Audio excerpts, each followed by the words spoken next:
Thank you. Please take a seat. Welcome to today's full council meeting, and welcome to members of the public who are attending in the public gallery, those in the conference hall, and those watching this meeting via our YouTube channel. For those in the building, I'd like to draw your attention to the emergency evacuation procedure. Please leave the chamber by the nearest exit and congregate by the cathedral. I would like to take a moment to remind everyone of the need to be respectful and courteous to each other throughout today's meeting. It's important that the public and members are all able to engage in a democratic meeting and share their views about a range of issues. However, we must endeavour to do this in a way that doesn't cause offence to others. Please do consider this when making contributions at today's meeting. Agenda item number 2, apologies for absence. I've received apologies from Councillors Goggins, Kohler, Parsons, O'Rourke, Wells, Dyer and Gooch. Are there any other apologies? Nope. Thank you. Agenda item number 3, declarations of interest. Please can I ask whether any councillors have any interest to declare regarding items on today's agenda? Nope. Thank you. Agenda item number 4, minutes of the previous meeting. I move that the minutes of the previous meeting of full council held on the 8th of July 2025 be agreed as a correct record. Do I have a seconder? Lord Mayor, I rise to second the minutes from the last full council. Thank you, Councillor Wilcox. Can I take it that the minutes are agreed? Thank you. Agenda item number 5, Lord Mayor's business. I don't have anything to report for today's meeting. Agenda item number 6, public forum. 30 minutes will be allowed for this item, which splits into 15 minutes for petitions and statements and 15 minutes for questions. Details of the petitions, statements and questions received have been published on our website. I'll go through the list, calling on those that have asked to who have indicated that they plan to attend today's meeting. Speakers are asked to pay attention to the traffic lights on the dais and to start to wrap up when the lights turn amber. There were no public forum petitions received for this meeting. There were a total of 23 public statements received. 13 members of the public indicated that they plan to attend and speak to their statements. They are displayed on the screen and we'll run through those statements in order. I'll invite each person to speak for 1 minute. Please summarise your statements and bear in mind they were published for councillors and the public to read in advance of this meeting. First, do I have Caroline Dunn, public statement number 1 on being responsible because you are. Hello. You have 1 minute. Thank you. Please bear with me because I get very breathless speaking under stress especially. I'd like to say to the full council, thank you all for coming and being a council. We need, especially women, children and disabled people need a governing body and some law and order. I am here to say I accept my responsibility as a citizen to alert you to 2 things: the dangers inherent in ignoring the current transport policies and the fact that you, Bristol City Council, are definitely breaking the PSCD. Speak to any of the emergency responders on the ground, which I've been doing multiple occasions over the year, and they all say they have problems with access. With respect to fire brigade, because of the way it works, calling teams from further and further away, if my area needs cover and they call out teams because they have to from outside or on the Bristol edge, do you think that those teams will work out how to navigate East Bristol? 20 seconds, Caroline. I had to rescue a 90-year-old because the fire engines were delayed, and there are no viable up-to-date maps. Also, there are many types of wheels for wheel transport, not just bicycles, yet you are spending colossal sums of money on just 2% of the population. Thank you, Caroline. Your time's up now, so we must be moving on. 20% disabled, Caroline? The way. Caroline, your time's up, so we must be moving on. Just wrap up, please? You can't. We haven't got enough time. It's a minute. Please stop talking, Caroline. Your minute is up. We must move on. Okay? Public statement number 10 from Melissa Topping, East Bristol Liverpool neighbourhood. Is Melissa here? Lovely. You have 1 minute. Thank you. Thank you. I'm here today representing many to demand the immediate removal of the East Bristol Liverpool neighbourhood trial, not because of a simple disagreement, but because this scheme is a clear and present danger to our community. The trial is discriminatory, dangerous, and has failed in its stated purpose. We have provided you with evidence of its failings and your responses have been inadequate. Regarding disability discrimination, your claims of extensive engagement with the disabled community have been proven to be, at best, a fabrication. The Council has already backtracked on its assertion of consulting the Barton Hill Disabilities Group, now claiming it was merely a collection of individuals. This is not meaningful 20 minutes, consultation with 20 established seconds, Melissa. disability organisations. The failure to engage with and listen to concerns of disabled residents is a clear breach of your public sector equality duty. Retired firefighters and ambulance crews, and now the wider public, have voiced their concerns about the EBLN trial's impact on emergency response times. Your time's up now, Melissa, so we must move on to the next person, but thank you very much for your statement. Public Statement 11, Catherine Rogers, Bristol City Council's response to the Supreme Court judgment. Is Catherine here? Lovely. The Council's response to the EHRC consultation states it will need to review and update policies and procedures, but it's clear the response was made without consulting women other than those aligned with gender ideology. This lack of consultation is signalled by the Council's recommendation to use terms like people with ovaries or people who use paternity services when referring to pregnant women. The idea that paternity services is a gender-neutral term and the advocacy for phrases like people who chest feed raises huge concerns. Sadly, Bristol Women's Voice won't tell the Council this erasure of women is offensive and dangerous, as they're too worried about their Council funding to advocate for the actual women of Bristol. Which councillors endorsed these words in the consultation response? We must identify them to ensure accountability in representing the interests of everyone in Bristol, especially women who make up half the city's population. I notice a number of councillors has walked out of the chamber. I would like this being recorded in the minutes. Thank you. And then Thank you, Catherine. Your time is up, so we move on. Public Statement number 13, Anita Bennett on Baltic Wharf. Is Anita here? No? Is Anita here? Yeah, lovely.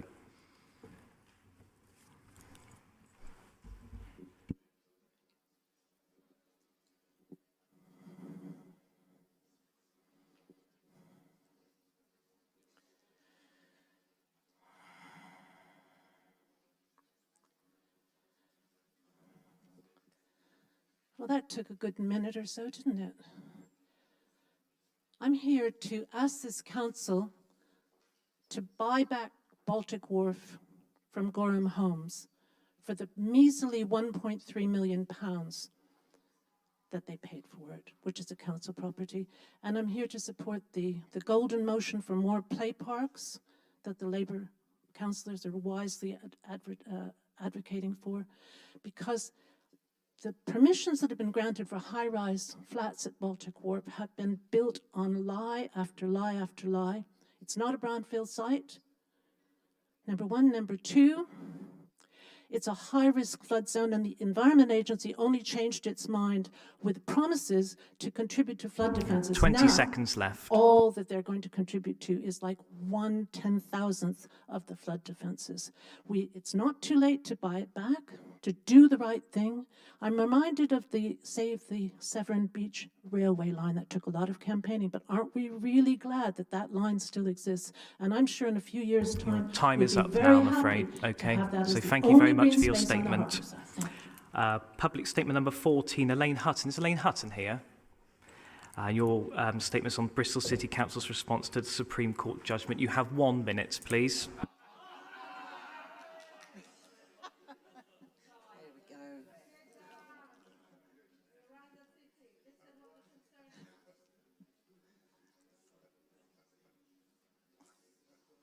Can we start? Am I allowed to start, or shall we wait? Yes, please start. Please start. The Council's response to the EHRC consultation states that sex is assigned at birth, that it is confusing to define orientation in terms of biological sex, that a trans woman and a man, i.e. two men, in a same-sex relationship are not gay, and that a trans woman, i.e. a man, in a relationship with a woman is a lesbian. This misleads trans-identified people and exposes lesbian and gay men, as well as trans-identified people, to harassment. Because of BCC's failure to comply with the legal definition of sex, there are no longer any spaces for lesbians to meet. Lesbians suffer harassment from You men have 20 and seconds identifying as remaining. women who claim a right to enter lesbian spaces in Bristol. This position fails to comply with the Supreme Court ruling where the rights of each characteristic are clearly defined. It leaves BCC open to legal challenge and associated legal costs. How does the council reconcile this position with its public sector? Thank you very equality much. Your duty? time's up now. So we move on to Public Statement 15, Reclaim Our Buses campaign group with a topic Improving Bristol's Buses. There's a representative from them here. Oh, yes, it's me. Lovely. Hello, nice to see you again. Cheers, Drive. Yeah, I hope that this is going to be a bit less controversial. It's just a reminder that whilst we are not in control of buses in Bristol, very much, WECA has a bit more control and has the opportunity to actually get more control via franchising. So I just want to remind those in power, what little power they have, to use it to keep engaging with the West of England and the Mayor to get this franchising happening. I don't want to be mum taxi every other day because my son can't get his bus because they don't turn up. A ghost bus that never arrives. 20 seconds A now. lot of people in Bristol are experiencing this. Even without the strike, we still find that we've got to take the kids into school. So we'll never get the cars off the road that people would like to see if we don't have a decent bus service. So please, let's get the franchising on the road. Thank you for your statement. Public Statement 16 from Shelter, support of parents living at Imperial Apartments. We have a representative from Shelter here. Yep. Lovely, you have 1 minute. I'm also actually Peter Farrer as well. So do I get 2 minutes? If you're speaking on behalf of Peter, that should be fine, yes. So 1 minute for yours, we'll stop, and then a minute for Peter's. It's the same statement, just to clarify. Sorry. But I can start. So I'm here as the team leader for the family service at Shelter Bristol, and I'm here to represent the experiences of a group of parents we have been supporting who live at Imperial Apartments. Children and families placed in Imperial Apartments were misled by Bristol City Council. They have been left to suffer in terrible living conditions in flats which have been poorly managed by Carradon, with no move-on options. Some parents have even described it as a prison. Details of the issues raised with us by families can be found in our open letter and a dossier of evidence we have shared alongside the statement. Shelter are calling on councillors to respond to our demands to stop placing families at Imperial Apartments and to place families currently living in Imperial Apartments on Band 2 on Home Choice Bristol, and to provide clear routes for anyone housed in Imperial Apartments to move out. Thank you very much, thank you. So we move on, so Peter Farrow's not here, so we move on to Public Statement 18 from Rosalie Walker regarding the Mansion House. Is Rosalie? There we are, you have a minute, okay? Thank you, Lord Mayor. Members of the Council, I'm here as the chair of the Older Persons Association, and I want to also inform you that we had a vote the other day at a meeting, and it was adamantly and unanimously decided that the sale of the Mansion House would be against the wishes of the Older Persons Association. And also, it's supposed to be rumoured, but it seems to be a very strong rumour, actually. And the other thing is that we want proper consultation if the Mansion House is to be sold, as is anything else on this council that is being sold. And there's been a lot sold over the years on this council, and I think it's essential that consultation to the people of Bristol who are interested members of our association, and also to people who are interested bodies that may want to buy it. I think a strong consultation is necessary. Thank you, Rosalie. Your time's up now, so we must move on. But thank you very much for your statement. Public Statement 19 from Megan Smith, the climate emergency measures. Is Megan here? Lovely, you have a minute. The Council supports the concept of a climate emergency with measures to support the net zero innovations such as the livable neighbourhood schemes. And the question is the climate crisis real? Now, the climate crisis has replaced safe and effective as the new mantra across the UK. However, as was the case with the safe and effective, no evidence has ever been provided to support the statement, and the statement is simply presented as fact. So what is the evidence for climate crisis? Is there a consensus among climate scientists, and are carbon neutral policies scientifically valid? We know there are many independent climate scientists whose voices are marginalised, silenced, 20 and seconds ultimately left. cancelled. And this being the case, are local councils able to make an informed decision as to input into the system? And it is of paramount importance that councillors are informed with these alternative views, some of which are detailed. And I'm not going to have time for that, but equally, we had in 2019... Right, your time's up now, so we must move on. Thank you very much for your statement. Please stop talking. Please, thank you.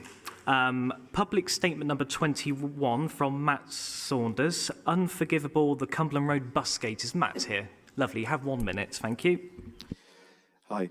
In 2024, Cumberland Road was the most contravened bus gate in the entire country. I brought the Council's attention to countless deviations from the Department for Transport's regulations and guidance, but officers always insist there is nothing wrong with the design.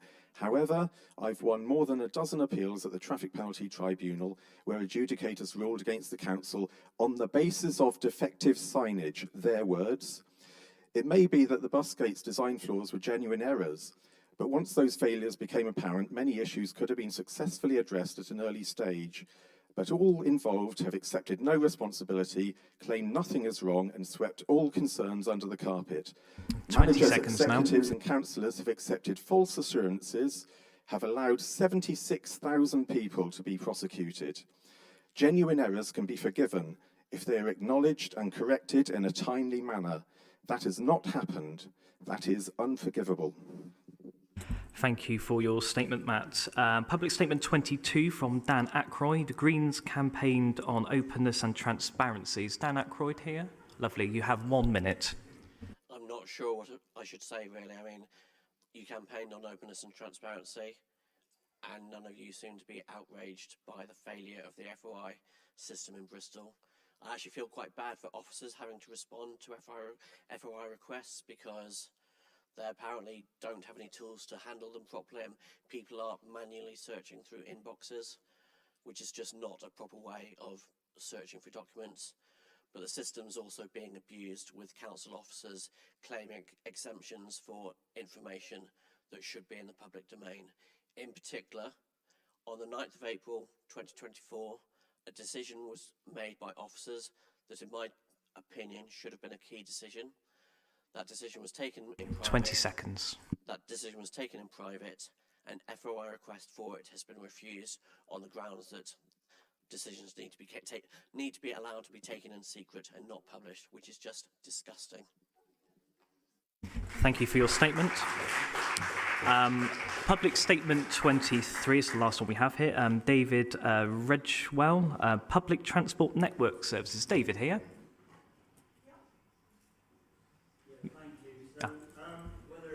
Agree with Wecker or don't agree with Wecker, the reality is Wecker's there and we got a mayor. So can I thank Ed Plowden and Tim Rippington for the work they've done on putting a huge amount of buses back. We don't have many parts of Bristol now in the city region without a bus network.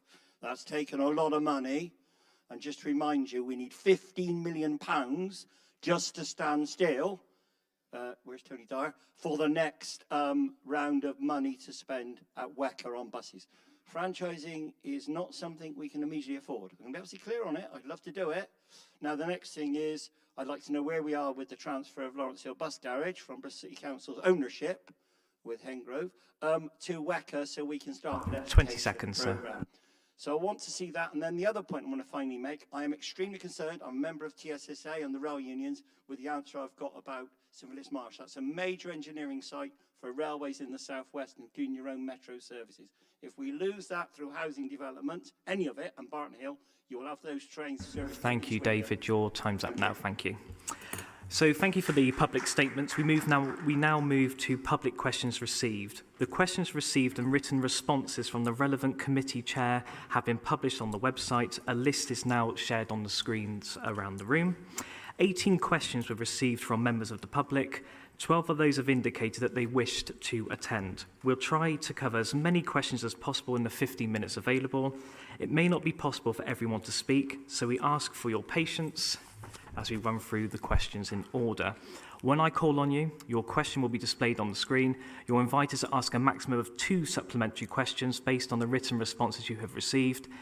The Deputy Leader or relevant Chair will reply verbally to your supplementary questions. So we start with public question number 2 from Steve McNamara. Steve here. We've got the gender critical officers to Councillor Mack. You have 2 supplementary questions, and if we could just get straight to the questions, that'd be really appreciated.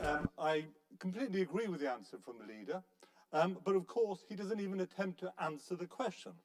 Is this really such a trans activist organisation, witness members leaving now, that an officer cannot say in the appropriate circumstances, in an appropriate way, that a trans woman is a biological man? That trans women should Could we just please be a little bit respectful of people Point in of the room, order. please? As by the Constitution, as Chair, you do have the right to refuse offensive questions, and quite clearly some of these questions and the rhetoric being used is offensive to people who work in this chamber, and so I would ask that you do reject this question. Without fear of detriment to an officer. Clearly an officer cannot express these views if that's the views which we're hearing from members. Okay, can we just stop for a second? Can we just get to a question, please?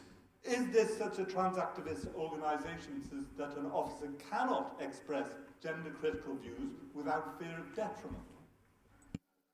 Councillor Mack, would you like to respond? I think the answer to the question was, that is precisely the question you asked, and that is you have precise answer about policies against discrimination in the answer. Did you have a your next supplementary question? Trans rights are human rights. Of course they are. Who's ever denied it? But rights conflict.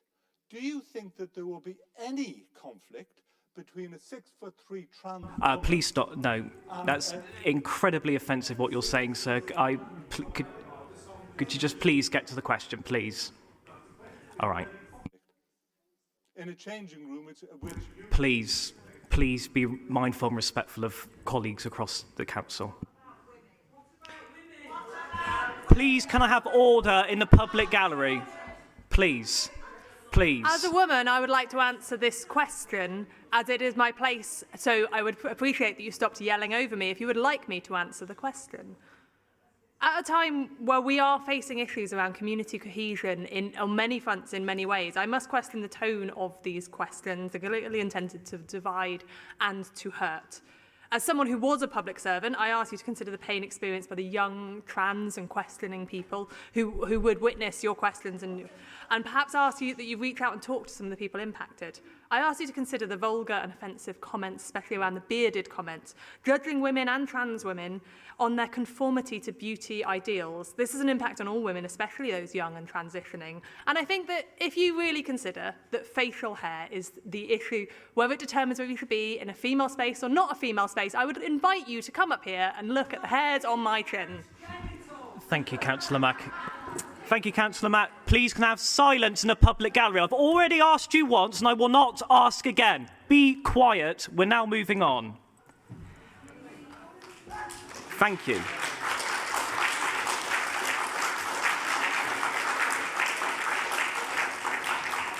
Public question number 4 from Gary Hopkins. Athletics provisions in South Bristol to Councillor Williams. Gary, you have 2 supplementary questions, and if we could just move straight to the questions, because we've got quite a lot to get through, it'd be really appreciated. At the last full council, you acknowledged that the improvement in Jubilee Pool since it moved to community management has been quite dramatic. Therefore, why are the council refusing, in this case with the athletics track, to listen to the community group who have lots of experience and skills to how they could actually improve the plan for Hengrove Park within the existing plan to save the athletics track? Thank you, Lord Mayor. Thank you, Gary, for your supplementary question. I'm not entirely sure what you're asking me. I think you're asking me, would the council support a community asset transfer for Whitchurch Athletics track? Because you referenced a comparison with Jubilee Pool. Well, if a community wishes to bid for an asset owned by the council to be a community asset transfer, there's a process to go through, an application to make, and there is a small committee of councillors and officers that looks at those applications and decides whether to make that community asset transfer. No such application, as far as I'm aware, has come forward thus far. Next question. Quite clearly, the Asset Transfer Committee has limited powers within the overall context. And the reason we brought this matter to full council and asked questions of the leader was because this matter covers and spreads over several committees and very important issues. We know that the officers failed in the advice with regard to Jubilee Pool. Can we get to the question, please, Gary? They're failing with the advice with regard to Hengrove sports facilities. Will the council please take responsibility and get hold of things and actually sit down with the community and listen to what the real facts are, rather than the shroud-waving propaganda? I'm not entirely sure what the question was, Lord Mayor. He refers to failures on this agenda. I would gently remind him that Whitchurch Athletics track was closed in 2010 by the cabinet of which he was a leading member at the time.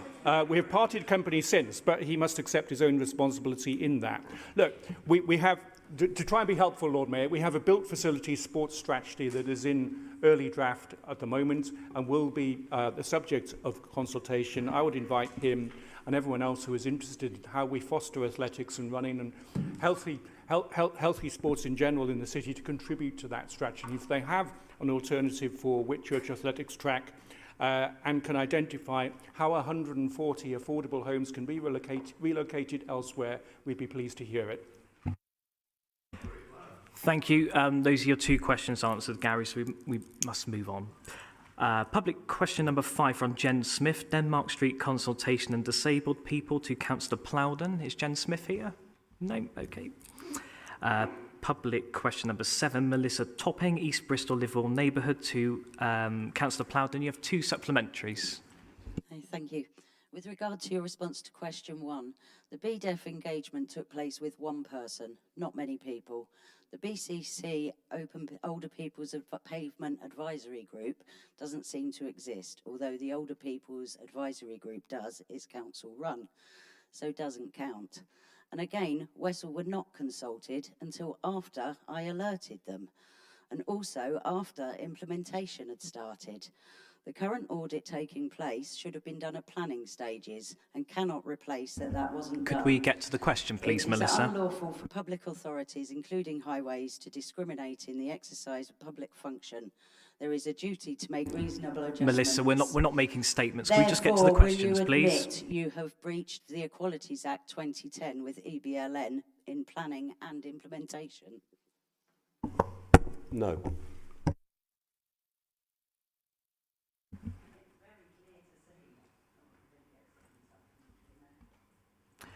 Right. Public question number 9, Helen Hughes, Council. Helen Hughes here for Council Partnerships. Lovely. You have, so your questions to Councillor Mack, who's deputising for Councillor Dyer, and you have 2 supplementaries, please. Okay, so my questions were about the relationship of the Bristol City Council with global institutions. So my first supplementary would be, can you state categorically that the needs and wishes of the people of Bristol are more important to you? So the people of Barton Hill, for example, who are just exiting right now, are they more important to you categorically than the needs and wishes of the global institutions with which you closely partnership, which are controlled by extremely wealthy billionaires like Larry Fink? Yes, we are local representatives. We are elected locally. I live within the East Bristol Liverpool neighbourhood myself. I think it would be quite clear if we were prioritising those incredibly wealthy global institutions. And I think you might notice from our lifestyles if that was the case. We are hard-working local representatives that base our views on what we are doing in our local areas on the door knocking and on the conversations that we have. Yes, we may also look at national, international, global news and learn from elsewhere. And that is all part of our decision making and our values. And I think that everyone should do that. We can't work out what is always best just from looking locally. But yes, we absolutely prioritise and are focused on our local communities. People that just left have heard that and take it to heart, and hope you take it to heart what you've just said. So my second supplementary question is, how, as a Green Council, as a largely Green Council, how do you square the fact that the partnership, the City Leap partnership with Amoresco, is with a company which has shareholders, like major shareholders, like BlackRock and Vanguard, who are extremely dirty companies, invest a lot of money in oil? So first off, I would say that the City Leap arrangement was under the previous administration. And I have some concerns about public-private partnerships such as this. I would like to live in a system, in a country, in a world where we had public investment in services like this, that we had public money, that we could own our own heat networks and we could provide heat that we would know we would have control over and be provided for social good into the future. But that is not the system that we are in. And given the system that we are in and where there is money and where there is value, this is better. This is far, far better than not doing it, because we are decarbonising our heat and we are providing that low carbon heat into the future and reliable heat sources. Thank you.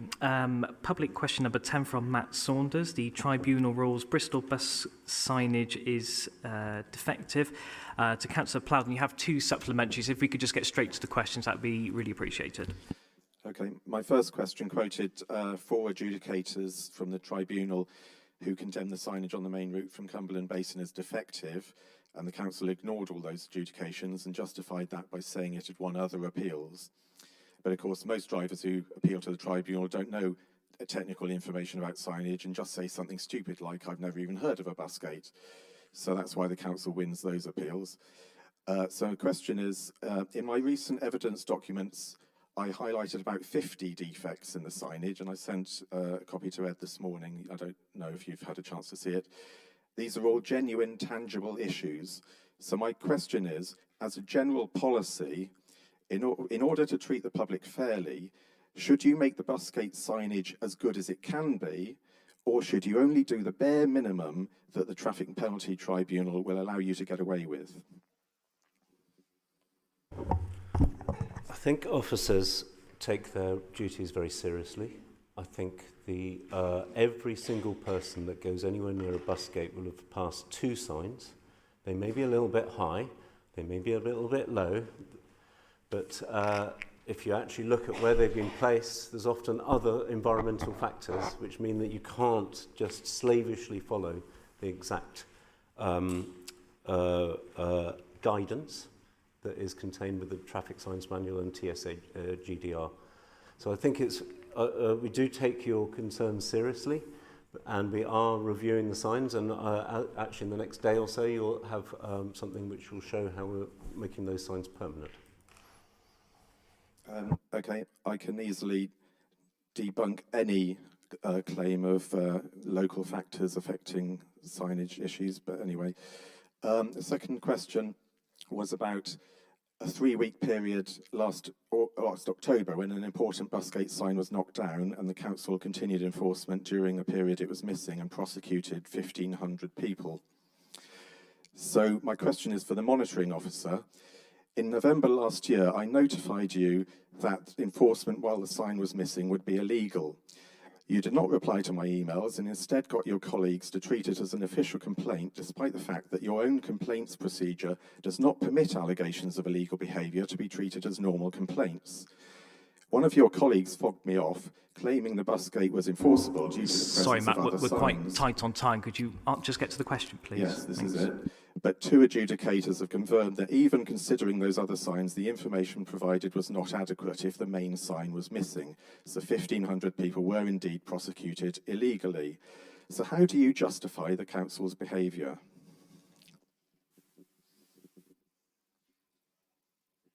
That was a question to the monitoring officer. We've answered this question already, Matt, in the written answer, which is the Council believe that those who've contributed to the bus gate have been lawfully prosecuted, but we will, of course, uphold all TPT decisions. All drivers will have passed at least 2 advance warning signs before the bus gate, and those approaching from the west will have passed many more. Right, thank you very much. We have run out of time for public forum now, so that concludes statements and questions. I would like to inform members of the public that an adjournment for this meeting is expected at 7:15, around about 7:15. I invite you to remain if you'd like to hear the other agenda items. If not, please leave as quietly as possible. Agenda item number 7, petitions notified by councillors. There's been 1 councillor petition received for this meeting. Councillors are invited to speak for 1 minute. Councillor South, would you like to present the petition to council? Thank you, Lord Mayor. Be quiet.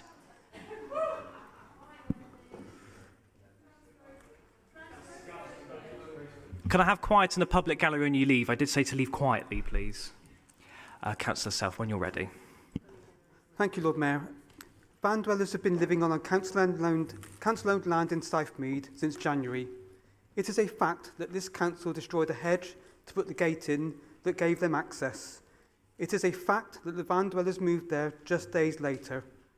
Conspiracy theorists say climate change isn't real, or that COVID vaccines implant microchips, or that they are responsible for cancer in the royal family. A Green councillor calls it a conspiracy theory that the van dwellers were encouraged to move from Lochleys, despite the fact that van dwellers themselves have told residents and the BBC this is the case. Whatever the truth, calling van dwellers and residents conspiracy theorists isn't helpful. 20 seconds, councillor. I've now had a meeting with council officers who have promised me that action will be taken on this unauthorised encampment. I hope the council listens and engages with residents and ward councillors in the forthcoming van dweller consultation. All citizens of this city deserve a safe place to live with fresh water, wastewater and toilet facilities. Thank you, Councillor South. Your time's We need an equitable solution, not one that shifts the issue to our most deprived wards. Thank you, Councillor South. So we move on to agenda item number 8, the Audit Committee Annual Report. This report's for noting. Excuse me, Lord Mayor, a point of order. I did submit a statement regarding non-disclosure agreements. I don't think it may have reached the papers. May I suggest that somebody investigates that and perhaps I can speak to it maybe after the break? I'll look into it for you, Councillor Morris, but thank you for raising it. Thank you, my Lord Mayor.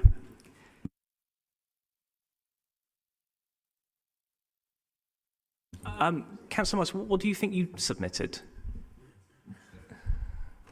I submitted a statement. Right. I didn't see it in members' forum because obviously the papers were released and then taken down and re-released.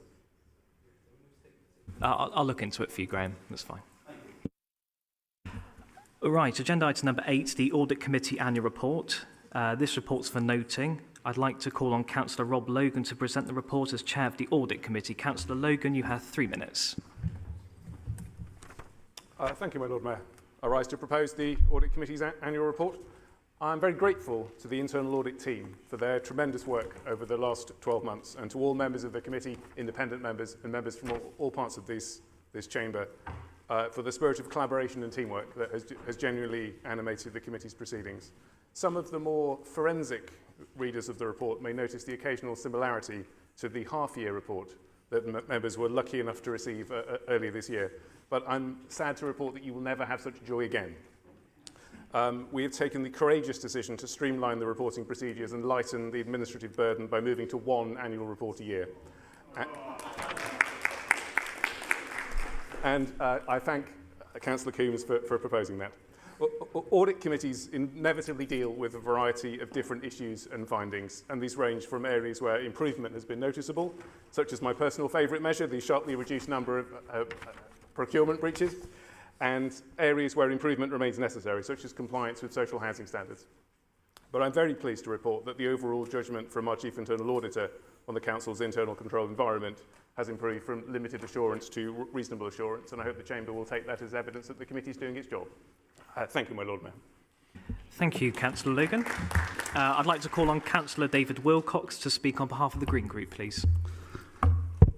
Thank you, Lord Mayor. I rise to speak to this report.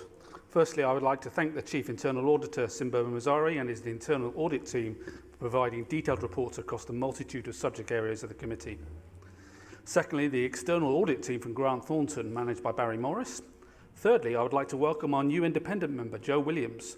Her insights at our first audit committee in July were instrumental and relevant. Fourthly, I would like to welcome the 3 new Green members of audit, Councillors Ellie Freeman, Ed Fraser and Cam Haywood, and thank Councillors Cara Levan, Abdul Malik and Patrick McAllister for their contributions in the previous year's audit committee. Members will note from the report submitted to full council that we have been exceptionally busy. The committee evaluated 48 individual reports and pinpointed 17 areas with limited or no assurance from the internal audit. Each of these issues was rigorously debated by the committee, underscoring our commitment to accountability and transparency. I want to highlight the Audit Committee's efforts in evaluating the Council's relationship with the Stepping Up organisation, which was complicated by a senior member of the previous administration not being entirely transparent in maintaining the Register of Interests.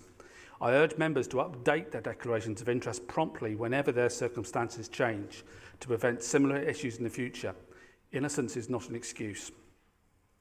The Council's risk management is monitored at each audit committee. We receive detailed reports across all policy and regulatory committees for the associated high-level risks. Often, actions associated with risks are robustly interrogated with deep dives into them.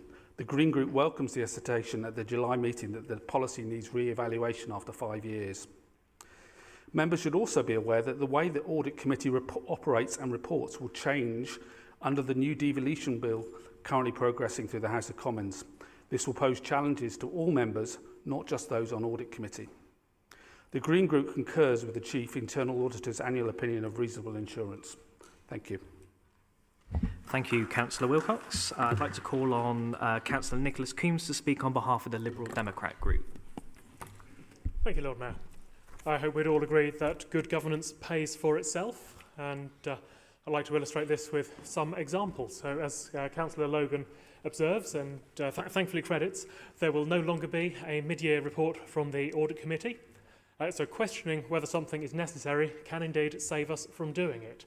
And this will save us all, I think, an hour a year from reading that report and being in meetings about it, more for our officers. But like Councillor Wilcox, I have suggestions on how you can use that hour that we have liberated for you. And I'd like you to put that time into risk management. As the Audit Committee, we are presented with quarterly risk reports, but the details in those reports really aren't actually relevant to us. We're interested in the process of risk management, making sure the Council has the ability to identify, evaluate and mitigate the risks. So I ask that Policy Committee members devote sufficient time, probably more than the hour I've just given you, to reviewing the risks presented to you, but also to consider how these come together and are any risks missing or unmanaged. Recently, a few of the risks in our register have become issues. That is, we thought a bad thing might happen, and it did. In some ways, this is a triumph of reporting. We just need to get better at stopping the bad things. So my next Invest to Save request is around access to information. Civically minded individuals often try to help us make better informed decisions and to point out things that have gone wrong. As politicians, we should, and I think generally do, welcome this engagement. However, it seems that the Audit Committee is often the committee of last resort for members of the public who have been left unsatisfied by other parts of the Council, especially when questions to meetings or freedom of information requests are unanswered. Internal Audit recently reviewed BCC's response to FOI requests, following the Information Commissioner's judgment that our Council was failing in its duties. BCC is one of the most complained about councils in the country over our late and missing responses to FOIs. Our council, in my view, should not have appealed the enforcement notice, but sought to improve the service. As I asked the leader earlier today, we need to implement the Commissioner's recommendations and additionally to publish the answers to the FOI requests that we receive. Further, as members, we should make sure that the answers which are given to questions at our meetings are thorough and to a standard that we would want to receive ourselves. Our meeting agendas don't generally have time to 20 seconds left, Councillor. Public statements or questions, but I do think that that would be beneficial. I'd also ask the Lord Mayor, chairs and vice chairs to be very careful when ruling out public statements and being clear on the reason for doing so. If we get this right, we need not have so many FOIs that it overwhelms our service or record complaints. Thank you, Councillor Coombs. Your time is up. Thank you. I'd like to call on Councillor Jonathan Hucker to speak on behalf of the Conservative Group. Thank you, my Lord Mayor. The committee considered a lot of detailed technical information in the period. I would like to thank my colleagues for their diligence and officers for their support. I would also like to thank Councillor Rippington and his successor, Councillor Logan, for adroitly chairing the committee. The annual statement of accounts were approved in November following an unqualified opinion from the external auditors. Performance in the completion of the accounts has improved to the extent that it is now satisfactory. The Chief Internal Auditor has given a reasonable assurance opinion on the operation of the Council's systems of internal control, governance and risk management for 2024-25.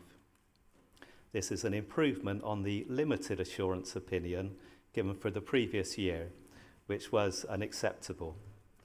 I have stated my concerns over the continuing deficit on the DSG. If the statutory override had not been extended, then I think this council would have been declared bankrupt at the end of this financial year. It is apparent to me that the council does not have sufficient usable reserves to offset the deficit. The committee received the much-delayed Colston Hall Lessons Learned report produced by Arcadis in July 2024. The report found there was a risk that the project was doomed to be a financial catastrophe from the outset because no one was really in charge of it until it was too late. The report also stated that the council should have carried out more detailed investigations of the building before putting so much taxpayers' money at risk. Without the overspend on this project, we would be in a position to fund the deficit on the DSG and still remain solvent. The external auditors reported that the council had breached its own procurement rules in the arrangements made for the Stepping Up programme. The committee requested that an independent legal investigation be commissioned to determine whether any public procurement regulations had been breached. Many of us were surprised to be informed that commissioning such an investigation was outside of our remit. I find it surprising that the City Leap project does not appear in the corporate risk register, given that City Leap will spend £500 million in the next 5 years. 20 seconds left, Councillor. Thank you, Lord Mayor. It seems implausible to assume that this is risk-free. However, we have been assured that any financial risk lies with the joint venture partner and not the council. Thank you. Thank you very much. So that agenda item was for noting, so that concludes agenda item number 8. Agenda item number 9, Human Resources Committee Annual Report. This report is also for noting, and I'd like to call on Councillor Kai Dudd to present the report as Chair of the HR Committee. Councillor Dudd. Thank you, Lord Mayor. Firstly, I'd like to place on record our thanks to the HR staff, led by Steph Griffin and James Brereton, and also the members of the committee. It is a very experienced committee, and I enjoy working with all of you. It is a requirement for the HR committee to submit a report every year to this committee, as we have the oversight and scrutiny of the council's employment practices, and also the terms and conditions of employment of chief officers, and also proposing the annual pay policy statements for council. This year's report sets out the areas we looked at over the past year, which includes considering reports on health and well-being of the workforce, recruitment and retention matters, reviewing the annual staff survey results, and shaping the workforce strategy. And the committee also have a role in overseeing the implementation of that strategy over the next year. Members of the committee also regularly meet with trade unions, and they do take part in the committee meetings, and they do speak at the committee meetings, and we welcome their contribution. We also take an interest in the work of the council-led staff groups, and this year we've taken an interest and a focus on the work of our Disabled Colleagues Network and their workplace experience. And there have been issues around the inconsistent implementation of reasonable adjustments across the organisation, but we've kind of responded to that, and there's been a rollout of new training for managers to make sure that there is a consistent approach on that.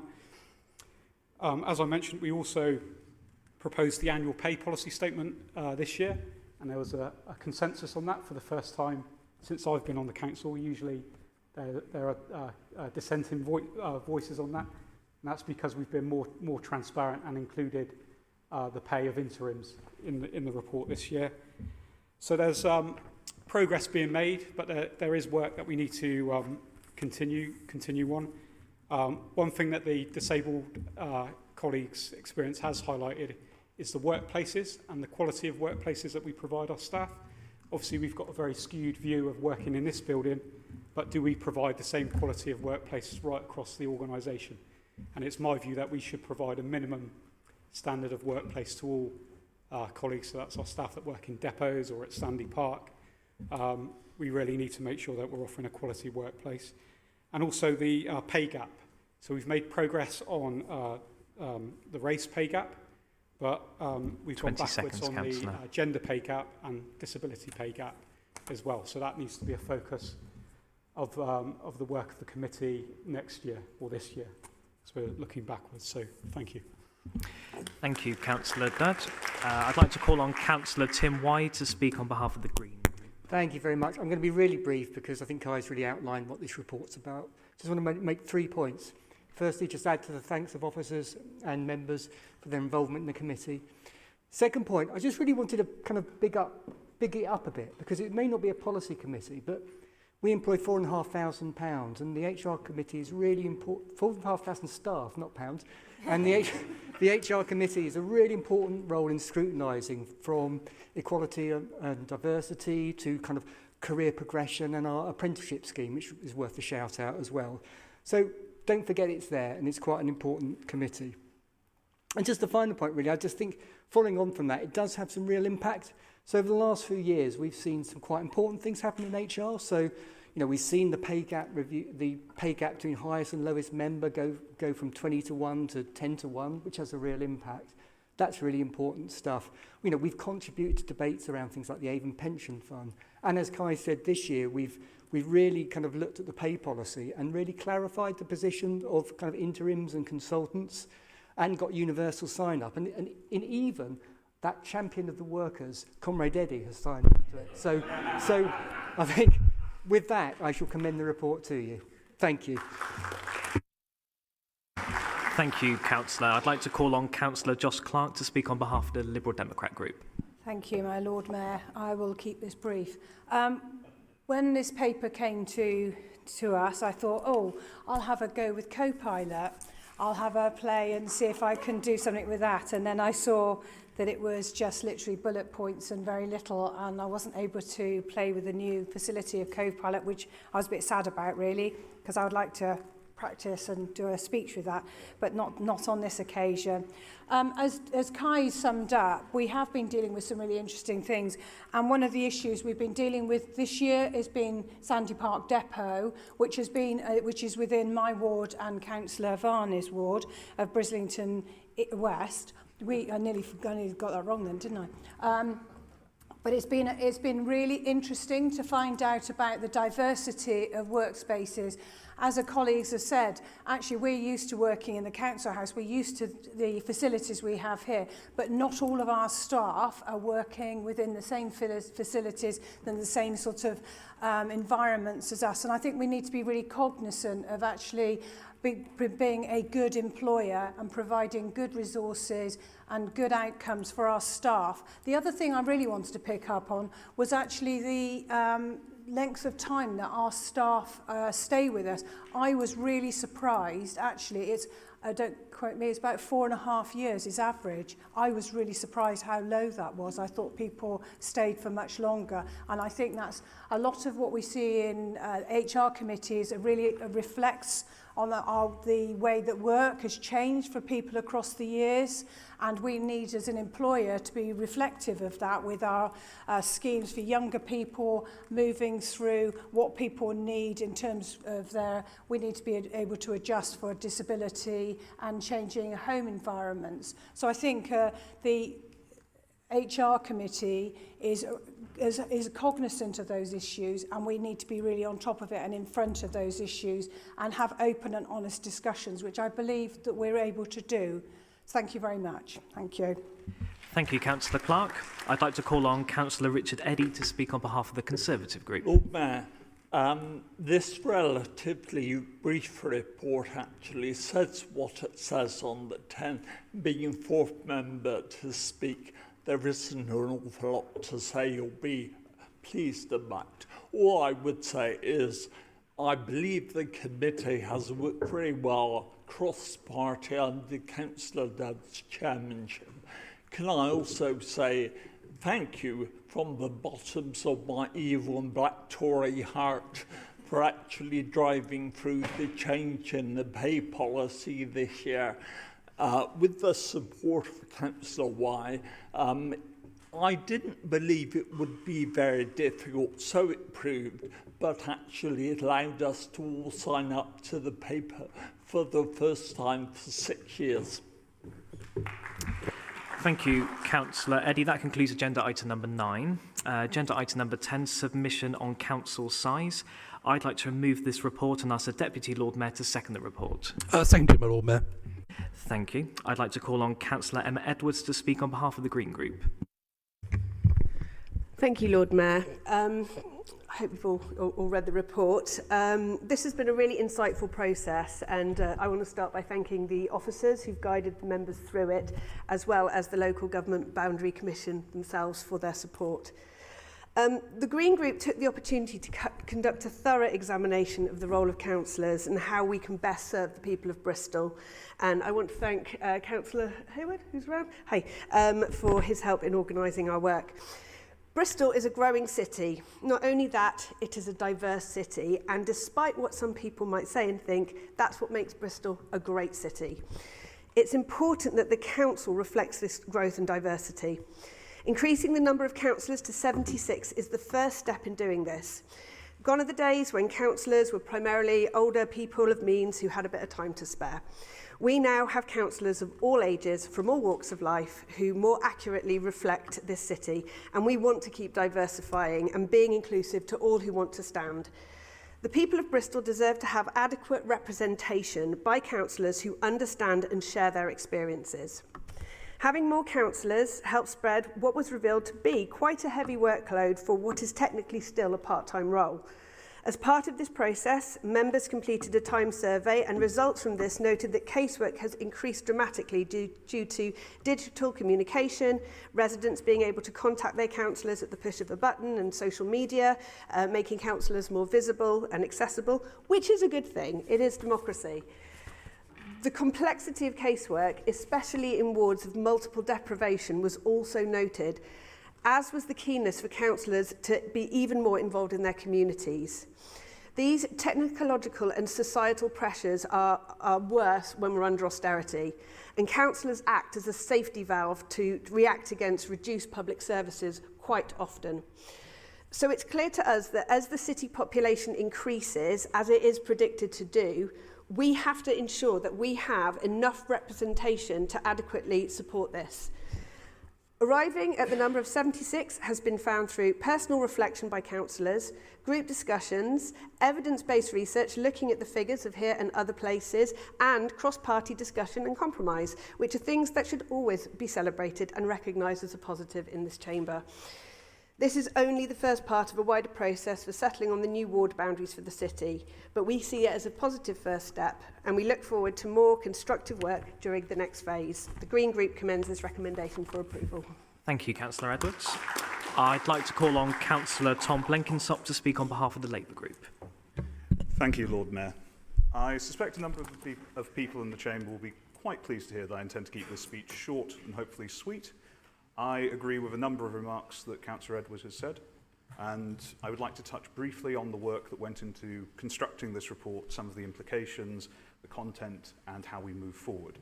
And I would like to second the remarks around thanking the officers for their work. It would be remiss not to mention the sterling efforts that they've made.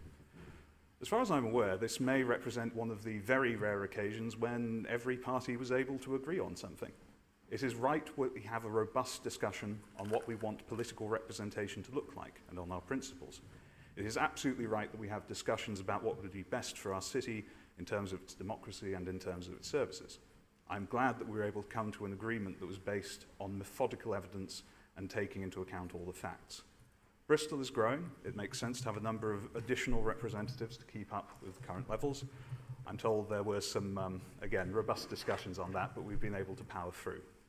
If members of the public or fellow councillors haven't had the opportunity to read through the report, I feel it makes for a great deal of thought in itself.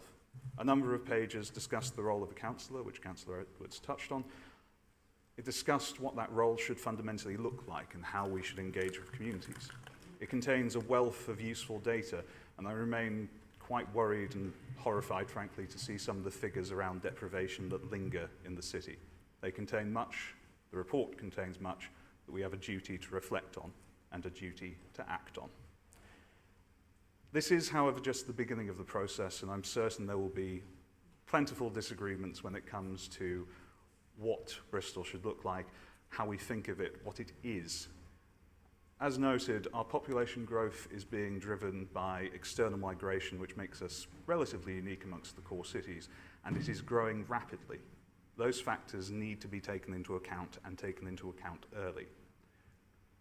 6 extra councillors may seem a significant increase, but the growth that we're expecting leaves us still with relatively few councillors for a city of this size. I think we do manage effective representation in this place. I think we all want to see that continue. The Labour Group and myself are happy to endorse this report. Let's take its lessons to heart, the collegiate nature of its creation into the discussions going forward, and let's plan for the future effectively. Thank you. Thank you for that. I'd like to call on Councillor Sarah Classic to speak on behalf of the Liberal Democrat Group. Thank you, my Lord Mayor. So I rise in support of the submission to the Local Government Boundary Commission for England regarding the council size and in response to the consultation. I also want to echo my colleagues' sentiments to thank the officers for their work involved in this and also all parties for coming together to put this together, no matter how robust the discussions were getting there.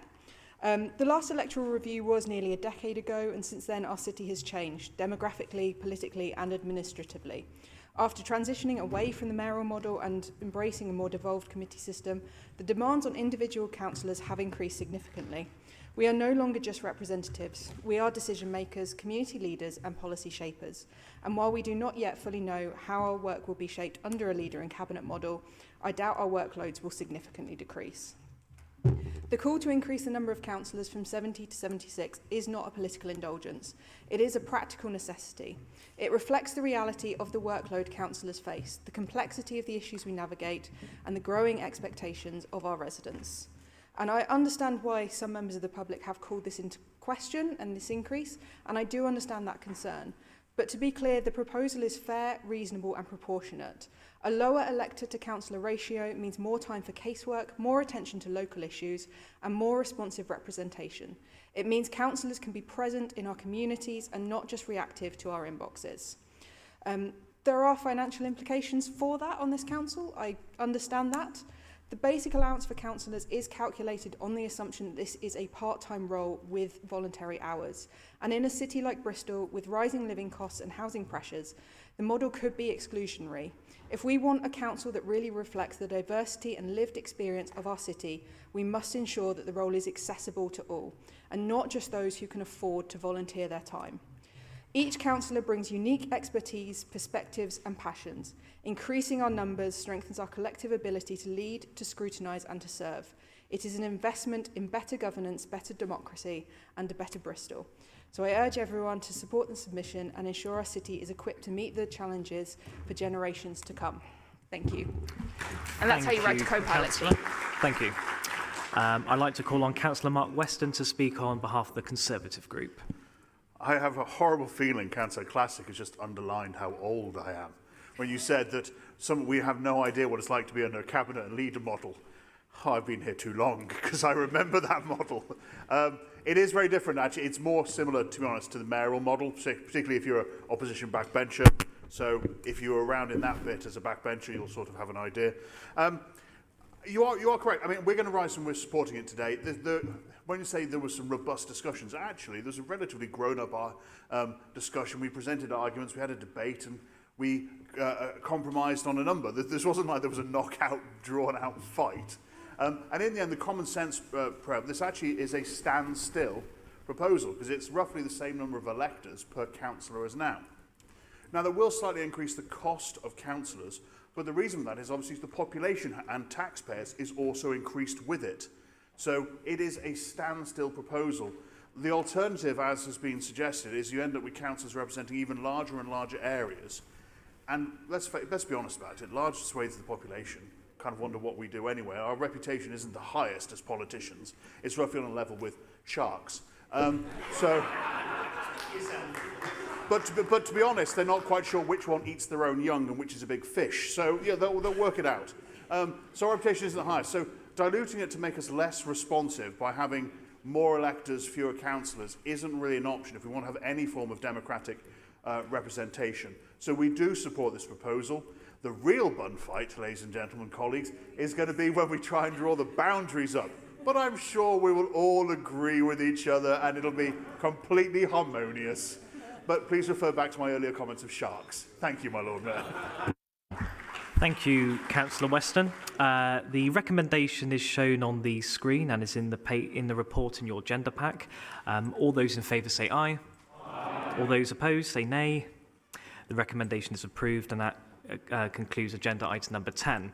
Agenda item number 11, the licensing membership change. I'd like to move this report and ask the Deputy Lord Mayor to second the report. Seconded, my Lord Mayor. Thank you. The recommendation is shown on the screen and is in the report in your agenda pack. All those in favour say aye. Aye. All those against? Excellent. The recommendation is approved, and that concludes agenda item number 11. There'll now be a 20-minute adjournment. Refreshments for councillors are in rooms along the corridor, and conference hall is also available. We will start around about 7:30. Thank you.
Thank you. So we move on to agenda item number 15, which is the golden motion from the Labour Party, right to play. The motion will be shown on the screen in the room during the proposing speech. I'd like to ask Councillor Catcher-Horton of the Labour Group to move the motion. Thank you. Thank you, Lord Mayor, and thank you, members. It's a great honour to be able to present this important motion to you today. I originally came to Bristol many years ago to work in what was then Youth and Play Department. Bristol used to lead the country at play. Then Labour government invested a large amount of play equipment in parks and adventure playgrounds, and I was part of the expansion in Bristol. I helped design that consultation that was rolled out to local communities, schools, and talking to residents, parents, and above all, children. So this is a matter close to my heart. Children of all ages play. It is an intrinsic part of growing up. Finding out about the world around you, making new friendships outside the family, and finding out about where you fit in society. When I worked as a senior play worker, one of the things that really struck me was the community cohesion that these play sessions fostered. Mums that lived next door to each other would come and talk to each other, often for the first time. It crossed cultural divides. New migrant communities would be welcomed and conversations about everyday life would be had. The Conservative government decimated the play and youth sector, which has devastating consequences for our children and communities. As a city, Bristol has a chance to be a leader in place efficiency again, but it will take every policy committee to play their part. Children and young people, we can lead. We can make sure our local authority schools provide time to play, not excessive homework, and not punish children shortening their playtimes. We can recognise that Year 7s like to play. Transport and connectivity. By making sure walking and cycle paths go places where children and young people want to go. And that buses are cheap and safe for our older children to use on their own. Public health and communities, by looking at parks from a child's perspective and having meaningful consultations on new playgrounds, by creating safe and enriched spaces close to home so parents feel able to allow their children out to play, and by protecting hyper-local facilities such as libraries. Homes and housing development. When planning for new homes, is there space in a child's bedroom to play, and considering where that child can go out to play? Economy and skills. When developing new areas in the city and taking 4-year-olds' perspective, take a 10-year-old's perspective, take a 13-year-old's perspective.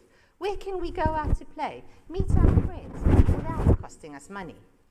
I look forward to working with all the policy committees in making our city a play-friendly city, a child-friendly city, a good city for everyone to live in.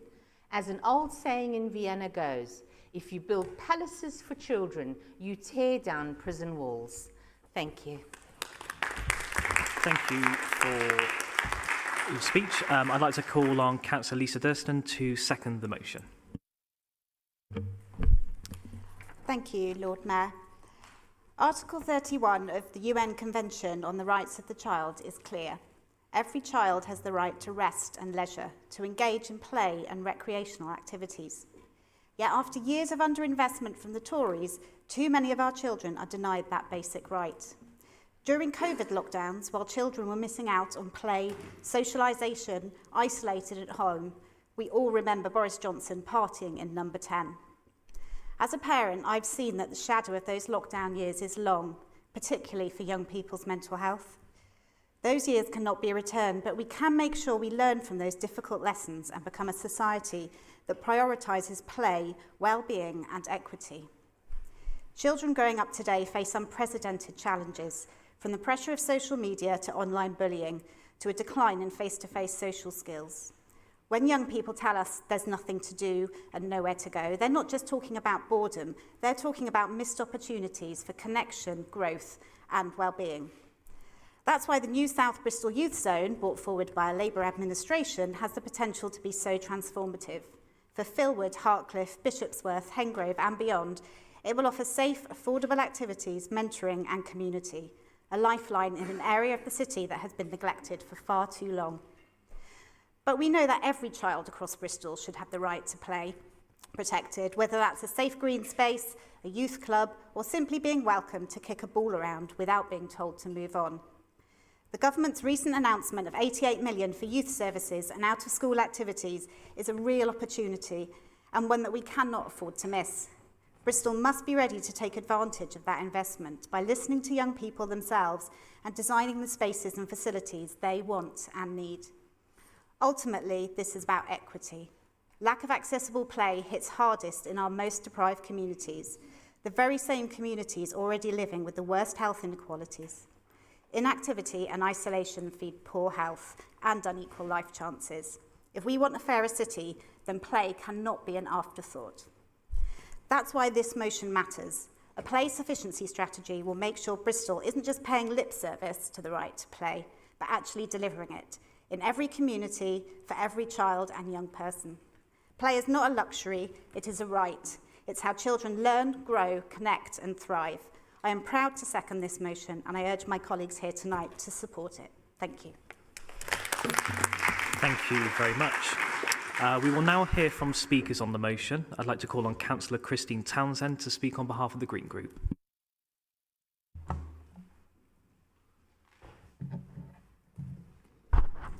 Thank you, Lord Mayor. So the premise of the motion is without question. Of course, the Green councillors will vote for this motion. However, I would like to point out that there is some gaps here. We have in the past in this chamber discussed adult play, particularly for those with learning difficulties. And I think that that is a gap that the Task and Finish group needs to be examining when it comes to that group of councillors. So the motion asks for that Task and Finish group. This is largely about land use. It requests to investigate where play already exists, how it can be enhanced, and make some suggestions as to how this might be done. The Task and Finish group, therefore, needs to impact on land use across numerous council departments, be that the HRA, in parks, open public space, land owned by other public bodies, highways, not mentioned in the motion, although the Task and Finish group need to be looking at what's going on on our highways and in our streets, and it also touches the harbour. Simultaneously, this Task and Finish group will need to impact design within new developments and longer-term regeneration projects like Temple Quarter, which brings in other public bodies. WECA becomes a relevant player in numerous ways, not least within the housing brief, but also the workforce development element, which is also highly relevant if play and, from what Councillor Durston has spoken about, youth is also going to be included in this Task and Finish group. The timing of this, however, couldn't be more pertinent because Bristol's Play and Youth Alliance are now nearing the end of their own strategy that ran from 2023 to 2025. It will be a great opportunity for councillors from across policy committees to work together to consider how their work within their own committees can better serve the needs of children and young people, and putting people, and particularly young people, at the forefront of everyone's mind on every committee is something that I will certainly continue to advocate for and speak to. There currently is no national strategy guidance, however, for developers, and I think that this is a big gap, and I look to our Labour colleagues to raise this with their elected MPs, 4 out of 5, and also those that are members of the now Labour government. 20 seconds, Councillor. Thank you. But what that also suggests is that we need representation on that Task and Finish group from somebody who understands the planning committee as it currently stands and how at a local level this, the implementation of this can be had across Bristol. Thank you very much. Thank you, Councillor Townsend. I'd like to call on Councillor Zoe Peat to speak on behalf of the Labour Group.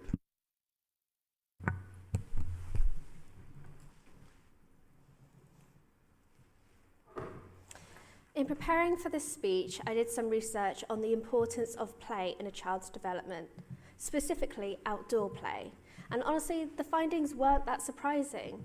One international study spanning 10 different countries found that outdoor play consistently had a positive impact on a child's personal and social development. Even more interestingly though, it also improved their indoor learning too. If you spend any amount of time online or watching the news, you might have heard about the Gen Z stare. There are a lot of theories as to why this phenomenon is happening, but one of the most widely accepted ideas is that young people missed out on key social learning opportunities during COVID. Skills like mirroring body language and interpreting micro-expressions is something that we subconsciously learned through play and face-to-face interaction as children. Now let me ask you, how many people in this room have children, siblings, nieces, nephews, or even godchildren who are under the age of 16 during the pandemic? Raise your hands. Cool. So if you raise your hand, you will know firsthand how much our young people sacrificed during the pandemic. They gave up school, social lives, birthdays, friendships, and the best years of their lives, all for the safety of our nation. And yet they weren't thanked, they weren't celebrated. Instead, they too often are the butt of the jokes or are the target of austerity-driven cuts. This motion gives us a chance to put that right, a chance to invest in our children's well-being and to give them back something that they've lost. So instead of forcing our young people to grow up before their time, let's together vote for this motion and give the kids the space and time they need to simply be kids. Thank you. Thank you, Councillor Peat. I'd like to call on Councillor Andrew Varney to speak on behalf of the Liberal Democrat Group. Thank you very much, my Lord Mayor, and thank you, of course, to Councillor Hornchin for bringing this motion before us this evening. I'm sure you won't mind my saying it's quite an uncontroversial motion, and I'm sure we're going to get lots of support across party. Certainly, you've got the support of the Liberal Democrats for your motion this evening. So we Liberal Democrats believe with many of the beliefs that are put forward in the motion itself. Of course, we believe that every child deserves the best start in life and the opportunity to flourish, no matter their background or personal circumstances. We believe that play is a fundamental right for children and not a luxury, a nice to have. Play is important. It supports cognitive development, social skills, and is crucial, of course, for mental health and well-being. We do, of course, recognise that access to play is not equal across our different communities, and we believe more must be done to remove barriers to play in areas of high deprivation and to create safe, accessible play spaces. And I'm sure Councillor Williams will be delighted to learn that Wales is a trailblazer and is leading the way, being the first country in the world to recognise and to enshrine in law the right for children to play. And I think that's a great model that we should try and follow. So the motion calls for the setting up of a task and finish group, very good, and that group will be tasked with coming up with a play sufficiency strategy, as Leeds has already done. I think this is good. It would be child-centred. It's very important to hear the voices of children, and I think involving children would help us to make sure that the broadest definition of play comes forward. It's not just about sport and physical activity. And I like the way that it would be embedded across different departments, not just children and young people. There are a few negatives, perhaps. So it will require resources. So we will need dedicated staffing, maybe having to relocate staff from other services. And it might lead to unrealistic expectations from the general public, who would then see this report and then want rapid change and improvements, which may, of course, not be possible. Perhaps a possible solution could be to roll out any strategy in phases, so maybe start with 1 or 2 wards as a pilot area and see how it develops.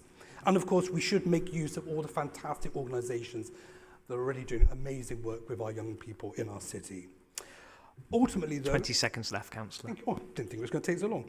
Ultimately, this motion does require capital funding. And so, like the previous Labour motion from our last meeting on school holiday childcare, it is down to the Labour government to properly fund local authorities so that we have the resources we need to empower our communities. Thank you very much. Thank you very much. Thank you. I'd like to call on Councillor Richard Eddy to speak on behalf of the Conservative Group. Lord Mayor, The Conservative group strongly endorses the sentiments found in Councillor Hodgson's motion.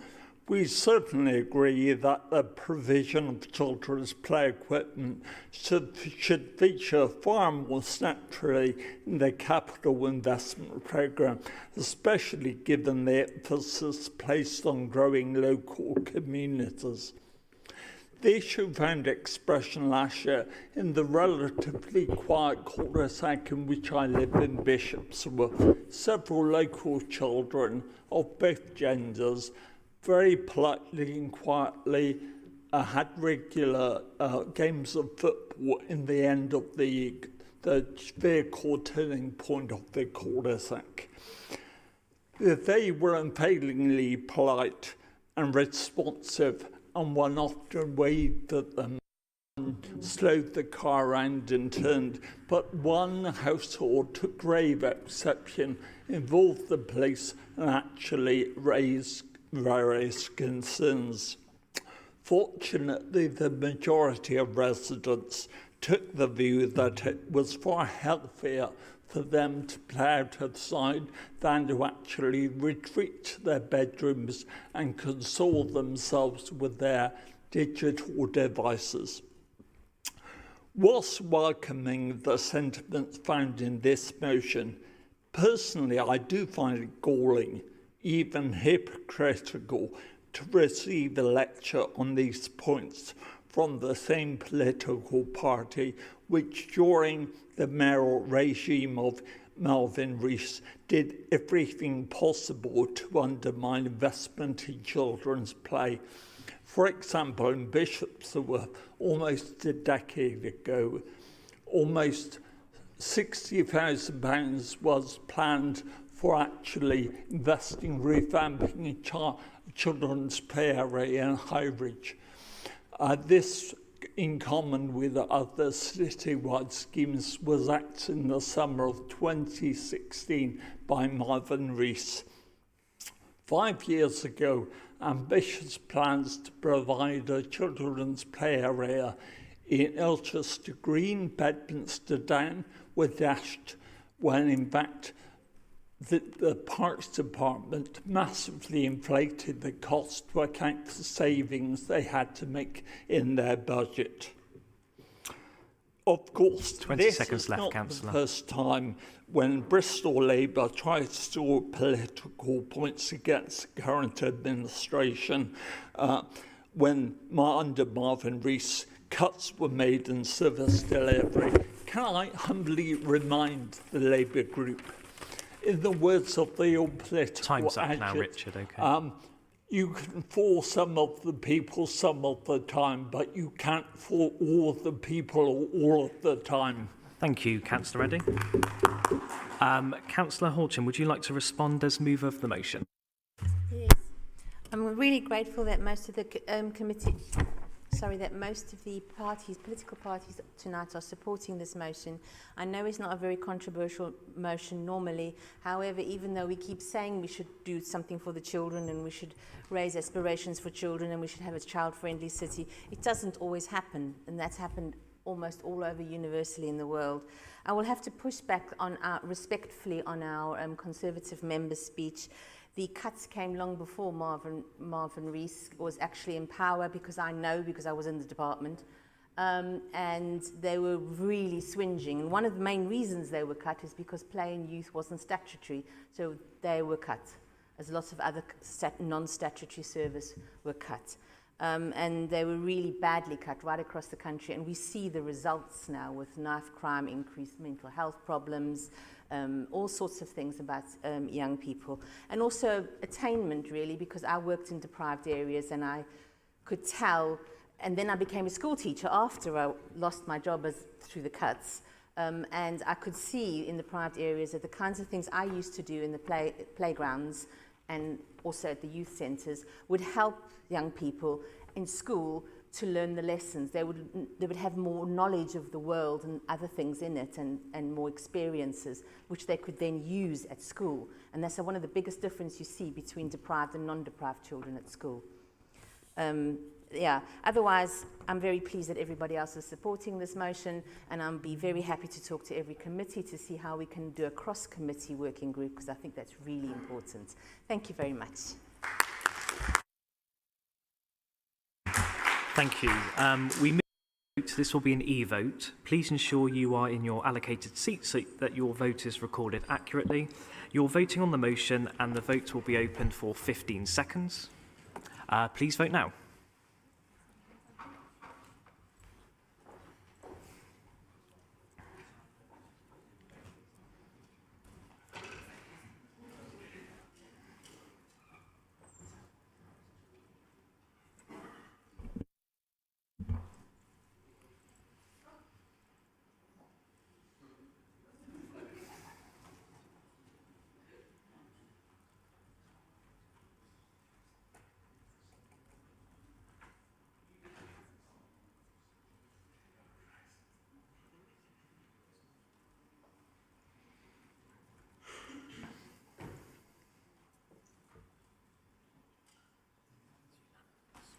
That was unanimously passed.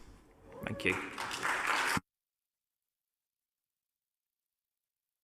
So that concludes the Golden motion. Agenda item 15, the Conservative Silver motion, oppose reduction in local decision-making in planning process.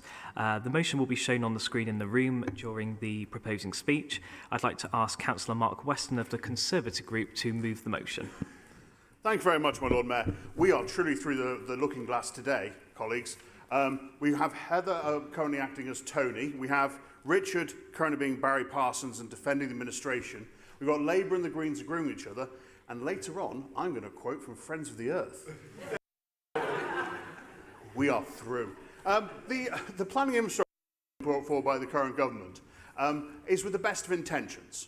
You know, it is there to deliver more housing, and who doesn't want more housing? We certainly know the former Deputy Prime Minister does. So, the legislation itself, yeah, I know, to the knuckle, yeah. The legislation itself may be well-meaning, but it is deeply flawed. And it's deeply flawed on two specific areas. One is its environmental protections, and one is on its democratic deficit, as far as I'm concerned. On the environmental protections, and this is where I shall quote Friends of the Earth, so make a note a minute, this one. A cash-to-trash scheme, as has been put forward. That's the Nature Restoration Fund. So essentially a developer can damage nature, pay a sum, and then mitigate it somewhere else. Now, we in the southwest, and particularly we in Bristol, we are crisscrossed with rivers and watercourses. So actually, if you damage the environment in one place and you make pollution here, it can very quickly cascade across a much wider flood basin. That may not be the same elsewhere, but it certainly is here.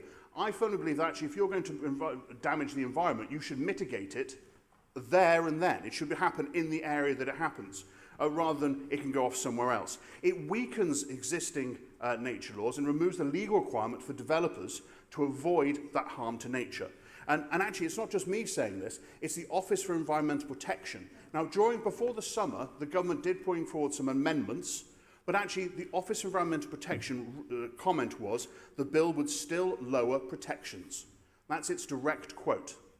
So there is that issue. But the main issue I've got, and what's here today, is local decision-making. The legislation as put forward now, ironically, the Conservatives put forward something relatively similar a few years ago, and Labour criticised it. So what it actually is looking to do, it'll get rid of the ability for councillors to call in. It raises the threshold by which delegated powers will come forward from officers. In fact, actually in the consultation it says anything under 49 houses could go for delegation.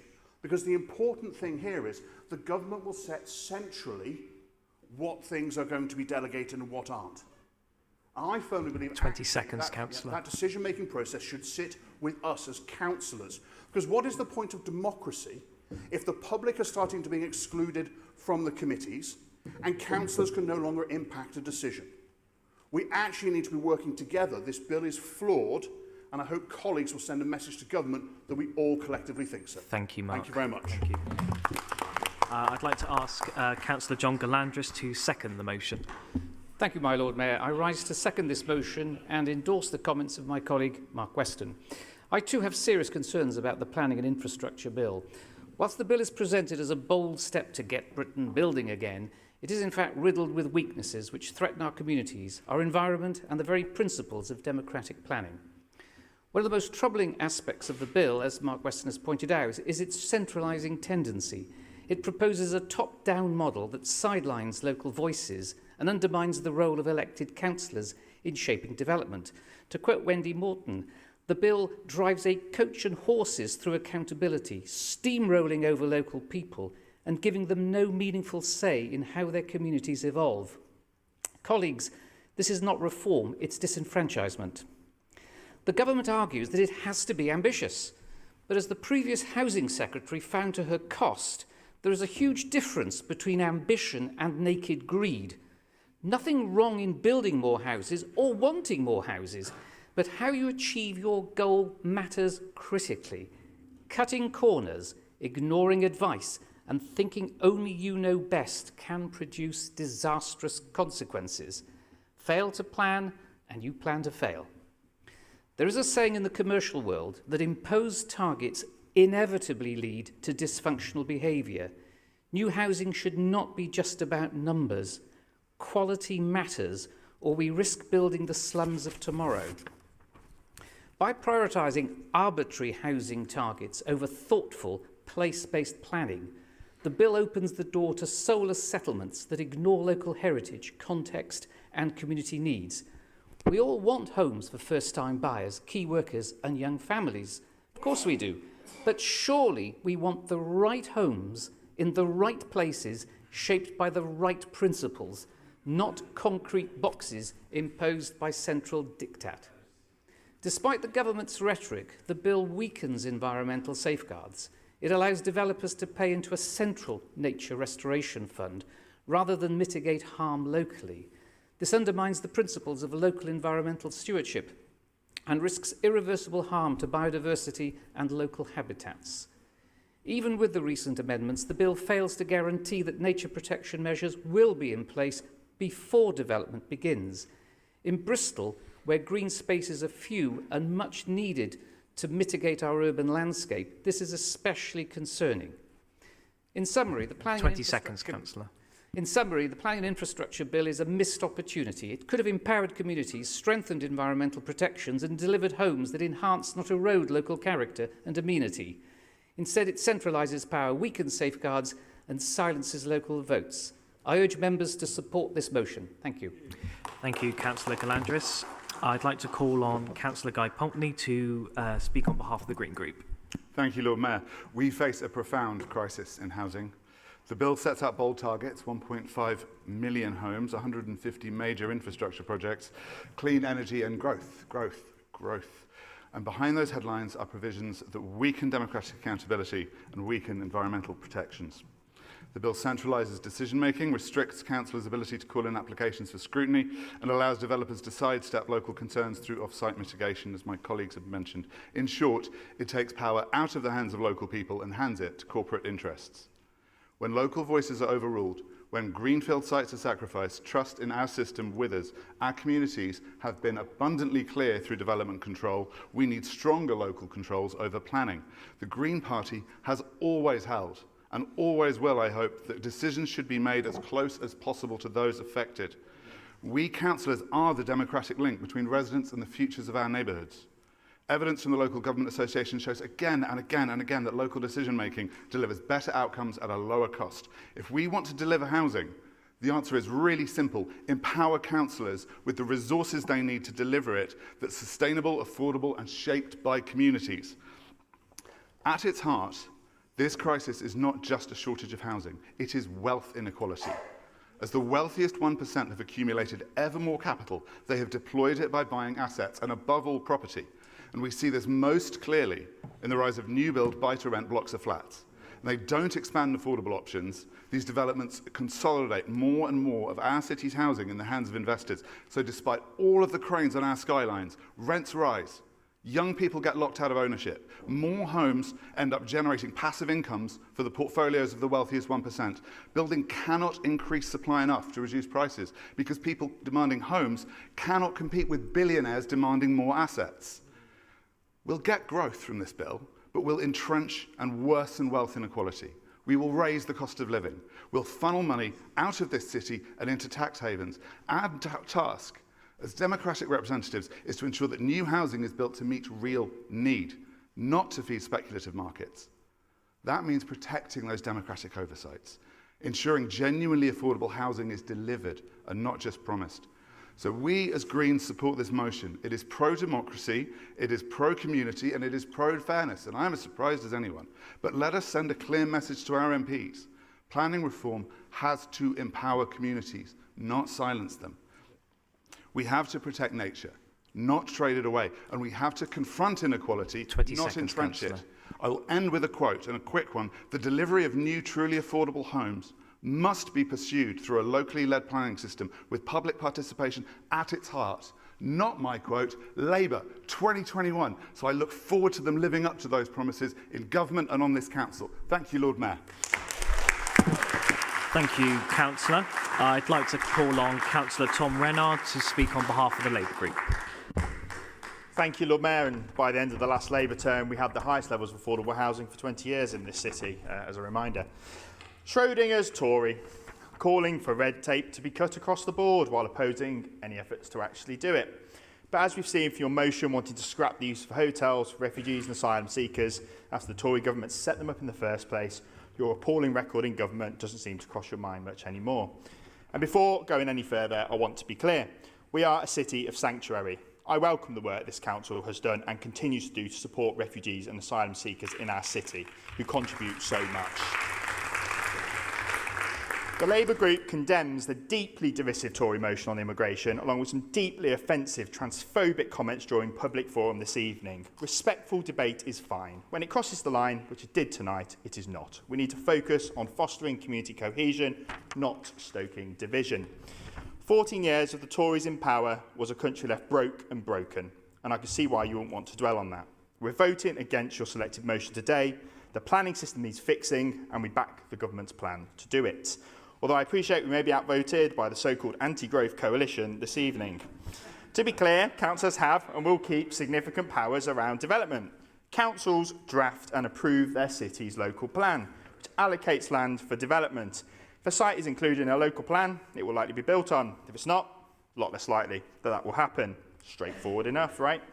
If a site is included in a local plan, its fate is sealed. If a policy-compliant application comes forward, which is recommended for approval, the council could turn it down. However, it would likely be granted on appeal.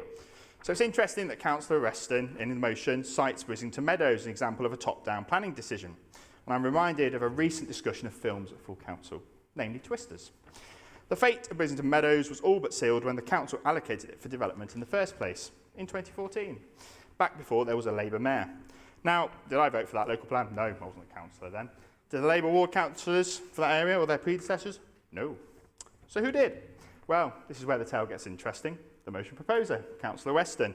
The motion seconder, Councillor Grandris. The ever outspoken Councillor Eddy also did.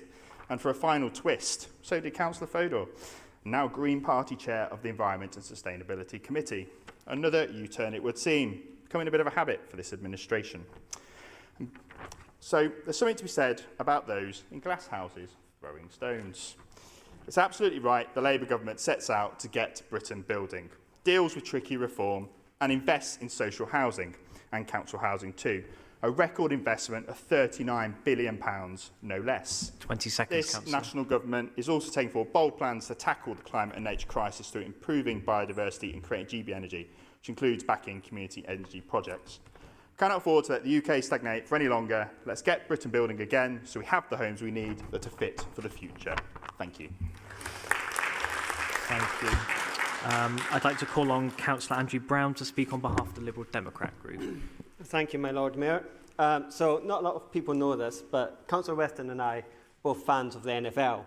And due to the vagaries of the automatic player draft system this year, my fantasy team has two of his team's key players on it. So I found myself Doesn't include me, don't worry. at the weekend.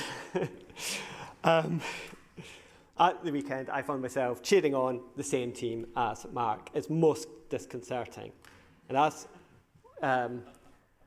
we find ourselves today, I'm on the same team as him again. very disconcerting. But as unaccustomed as I am to agreeing with the Tory motion, there are a number of things that I do feel I need to highlight in this.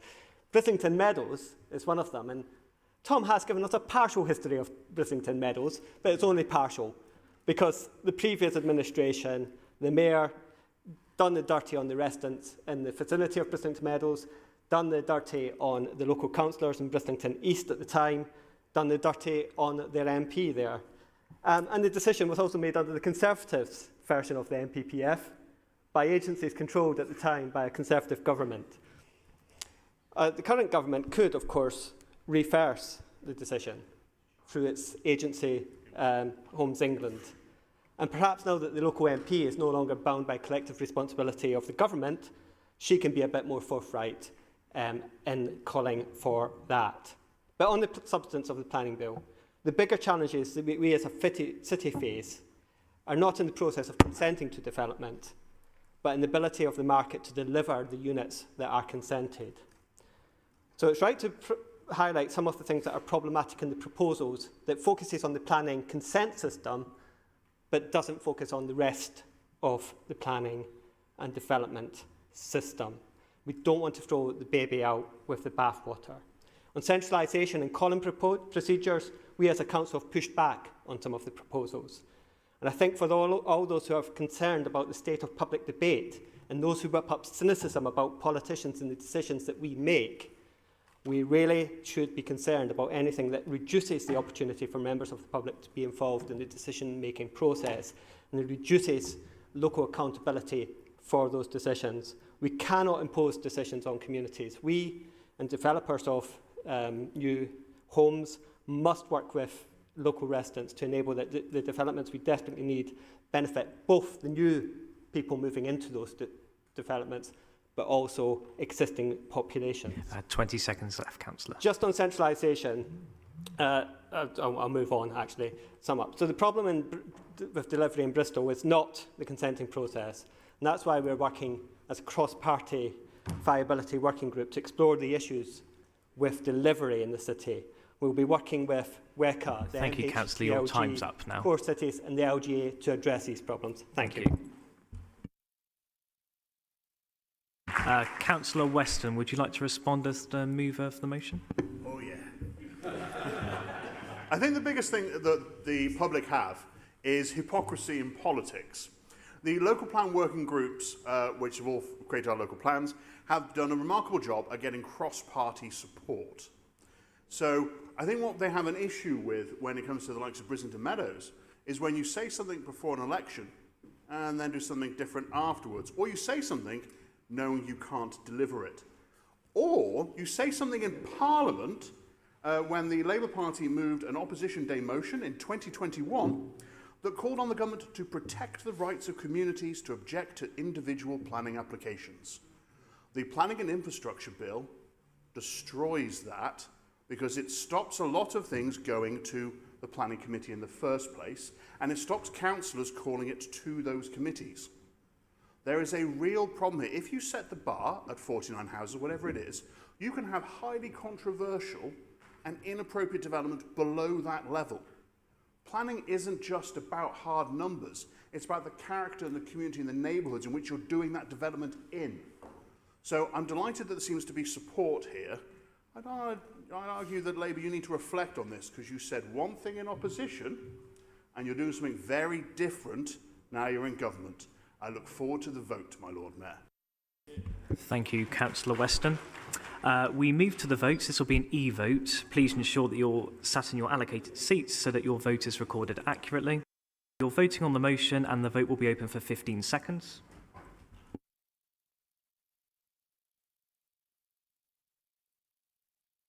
Please vote now.